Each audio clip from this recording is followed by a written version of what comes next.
Halo guys, kembali lagi di channel saya.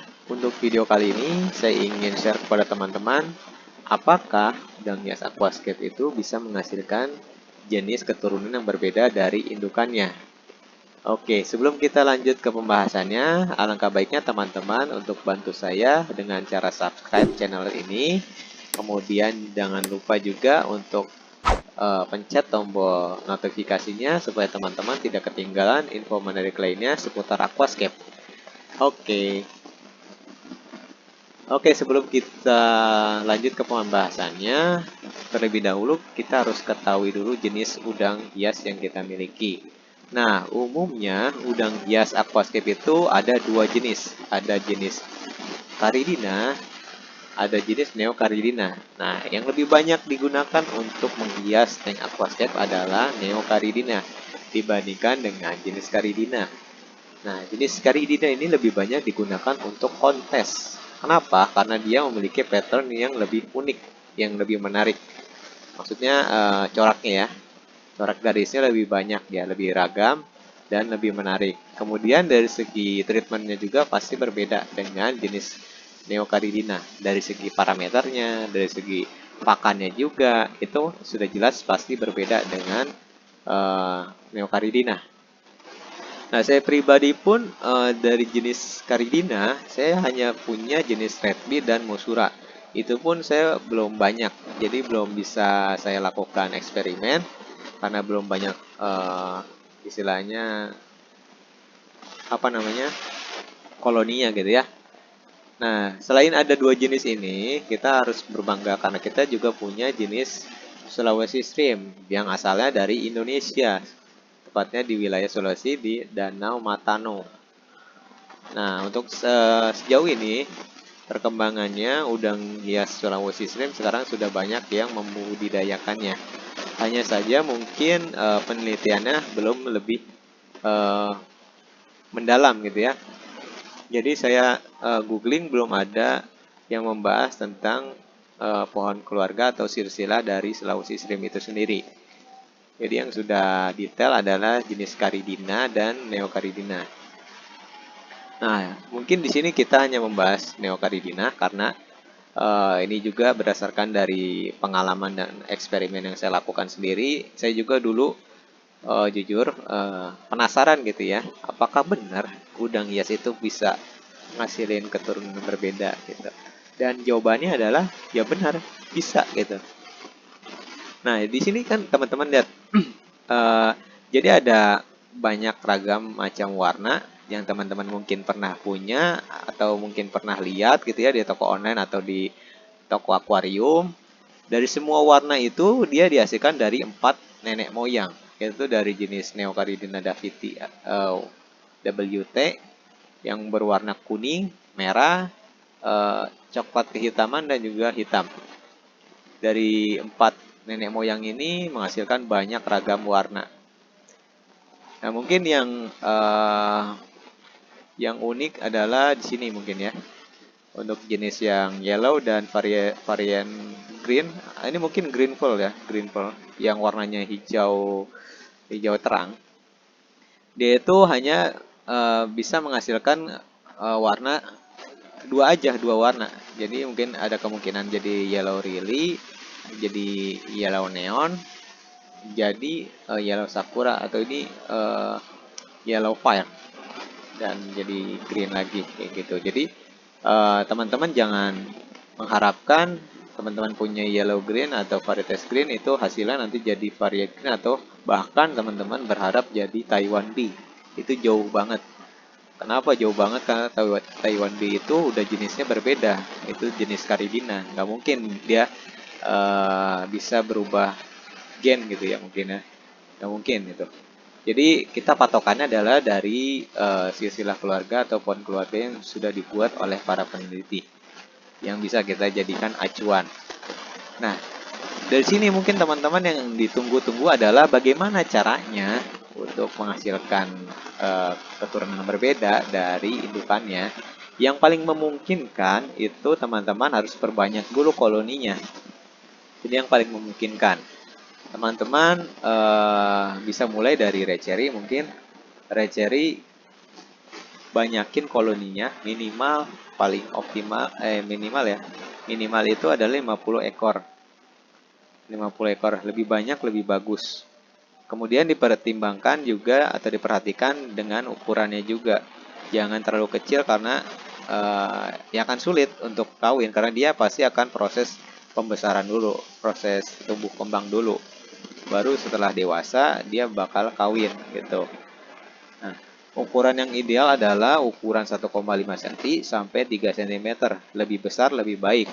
Kenapa? Karena kalau ukuran postur udang lebih besar, otomatis dia akan gendong telur lebih banyak dibandingkan dia dengan ukuran yang 1,5 cm. Kan ukurannya kecil tuh. Otomatis dia nggak bisa nampung banyak udang. Udang. Tidak banyak menampung anakan gitu, bakalan udang. Nah, di sini juga tadi kan saya sudah jelaskan tuh bahwa yang harus diperhatikan adalah koloninya dan ukuran udangnya supaya chance untuk menghasilkan jenis yang berbeda dari indukan itu lebih besar. Kemudian yang diperhatikan adalah dari segi urutannya ya. Nah, di sini kita harus perhatikan urutannya. Bahwasannya red cherry itu dia bisa menghasilkan 1, 2, 3, 4, 5, 6. Bisa menghasilkan 6 jenis yang berbeda. Nah, kalau kita perhatikan sih memang benar. Kalau merah itu nggak mungkin dia lari langsung jadi hitam. Paling merah itu jadi orange, kuning, atau merah keputihan. Merah keputihan itu mungkin lebih ke apa ya? Lebih ke warna gagalnya gitu ya. Nah, di sini bisa lihat untuk menghasilkan green jet itu harus melalui tahap dari varian green atau green green apa ya? Saya lupa lagi. Pokoknya bukan bukan green pearl. Ini greennya green beda. Nah, jadi untuk menghasilkan green jet ini dia harus melalui jenis ini dulu, kemudian dari sini. Jadi kalau teman-teman punya ini, chance terbesarnya adalah menghasilkan orange dulu. Baru ketika orange sudah punya, perbanyak koloninya untuk jenis orange. Gitu. Setelah itu dia chance-nya akan mendapatkan ini. Terus kemudian ini. Gitu. Mungkin teman-teman ada beberapa teman-teman yang menganggap ini bualan atau alah bohong gitu ya. Tapi ini saya sudah buktikan sendiri dan ini pun kan sudah ada yang buat, sudah ada yang meneliti. Otomatis ini nggak bisa diragukan lagi kebenarannya. Dan teman-teman pun pasti pernah ngalamin pelihara red cherry tiba-tiba keluar anakannya, mungkin ada yang jadi sakura red atau orange, itu pasti ada. Itu berdasarkan dari silsilah keluarga ini. Oke, waktu itu kan saya pernah juga bilang ke teman-teman kalau saya dulu pernah campurin udang Blue Diamond dan Black Coco. Nah, mau tahu teman-teman hasilnya jadi apa? Waktu itu saya dapat Black Rose hasilnya. Saya campurin Blue Diamond 50 ekor dan Black Coco 50 ekor. Nah, hasilnya ada beberapa yang anakan Black Rose. Nah, sekali lagi teman-teman, kalau yang saya bahas ini itu adalah peluang ya. Dalam arti di sini belum tentu 100% itu bisa berubah dari jenis awalnya gitu. Jadi itu ada kesempatan atau peluang sekitar mungkin 10-30% itu bisa berbeda dari indukannya. Dengan catatan tadi saya bilang lagi. Jadi koloninya dibanyakin dengan ukuran udang yang lebih besar supaya dia bisa ada anakan baru begitu dengan jenis baru. Oke, kalau di sini sekilas mungkin nggak terlalu signifikan warnanya yang tadi saya campur antara Blue Diamond, Black Coco jadinya Black Rose. Coba kalau kita lihat, kita cari ini. Ini adalah Black Coco, kita cari Black Rose Rim. Nah, Black Rose Rim sama Black Coco itu berbeda ya. Jadi kalau Black Rose itu mungkin kalau teman-teman di Indonesia ya, itu menyebutnya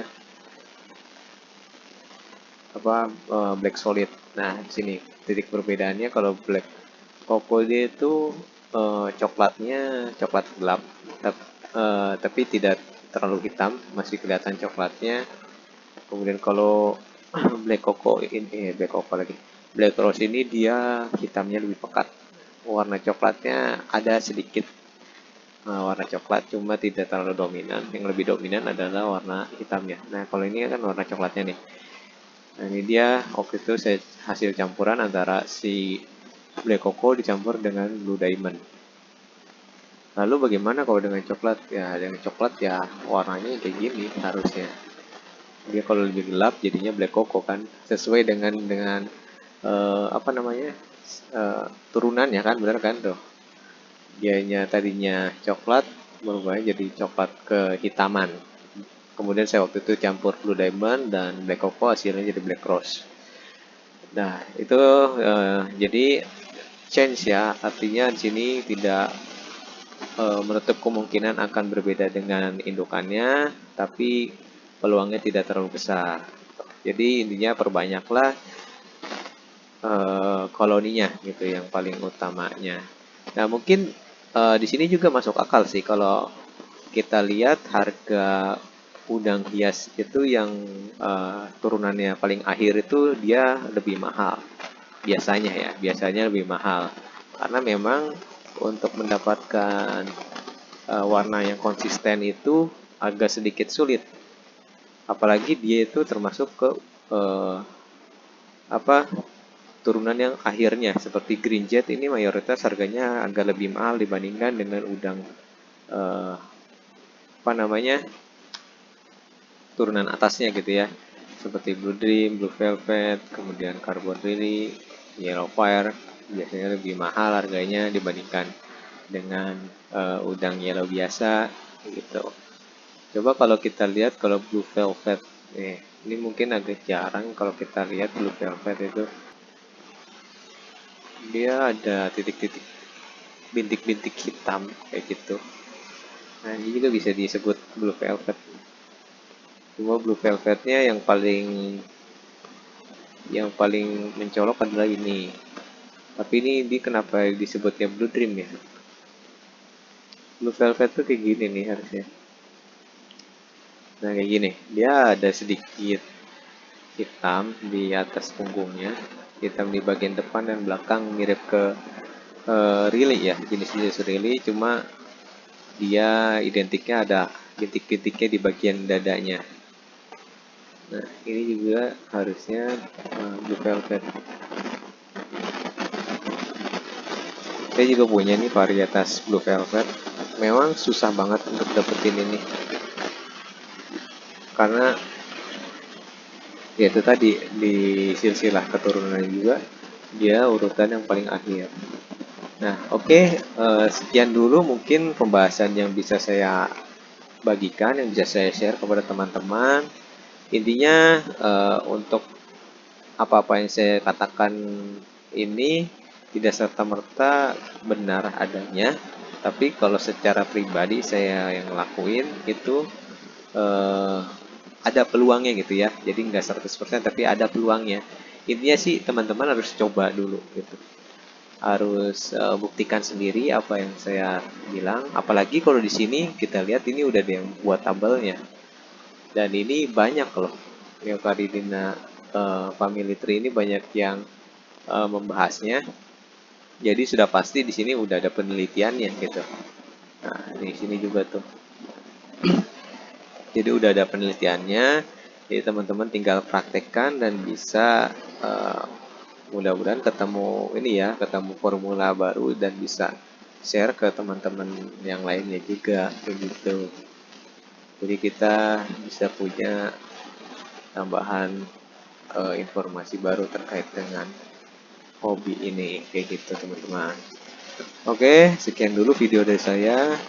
Jangan lupa untuk like, share, dan juga komen. Misalkan teman-teman ada pertanyaan seputar hobi aquascape, insya Allah saya akan jawab pertanyaan teman-teman. Oke.